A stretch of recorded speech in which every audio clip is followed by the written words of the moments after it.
24-13. They go into this break 5-2, one game shy of the halfway mark of the season. The Vikings need to do some soul searching after losing two games that we know they should have won in the first half. Does this bye week come at a good time? Well, it depends on who you ask. The bye week really, if it's right in the middle of the season, really is kind of good. I mean, it really does help out.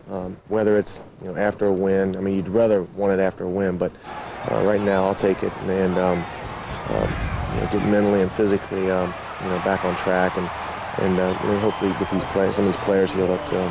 I don't think coming after a loss is a great time. Obviously, we're not that banged up, so but we might have to reconsider some of the things we're doing and the intensity we're going out and playing with. The first 4 or 5 games we had that intensity, and now we don't.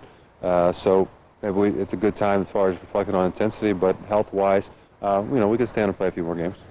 Well, right now, the big bye week story is trying to get Warren Moon healthy. Of course, the Vikings quarterback has been hobbled with sprained ankles during the first half of the season. Against the Detroit Lions, he was injured. 3 weeks later, Moon again hurt his ankle sliding on the turf on this scramble, and ever since, Warren has not looked good. Moon is rated the 13th best quarterback in the NFC. There are only 4 quarterbacks in the NFC ranked worse than Warren. The Vikings are giving Warren most of this week off, hoping his ankles will heal for the second half of the season.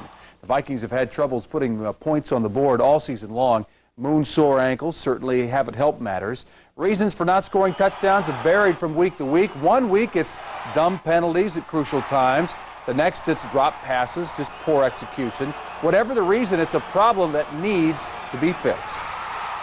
What we want to see is take the ball the first time, drive it down the field, get 4 or 5 first downs, get a touchdown, and back out and do it again. And that's really what our expectations are, and we just haven't been able to hit that yet. It seems to be which brush fire do you want to put out. One week it's the penalties and the drops, and the next week's the drops fall off, but the penalties are still there. The next week, well, we had no drops and we had no penalties, but we made some crucial errors down in the red zone. And so now it's, oh boy, let's panic about the red zone, and next week we'll play real well in the red zone and something else will crop up. And that's true of any team. So, you just put them out as you go. You can't overreact to them.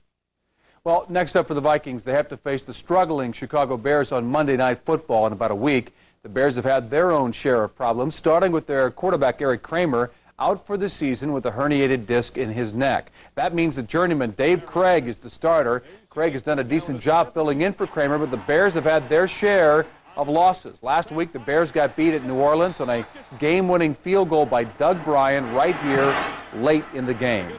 So the standings that matter to this point in the NFC, and of course, Tampa Bay played today, but Green Bay is 6-1, the Vikings 5-2, the Lions, after losing last week, are 4-3, and the Bears come to the Dome a week from Monday, desperate for a victory. Stay tuned, because when we come back, we're going to take a look at how the Vikings stack up the rest of the season, including a starting time on one of their games coming up in November. So stay with us.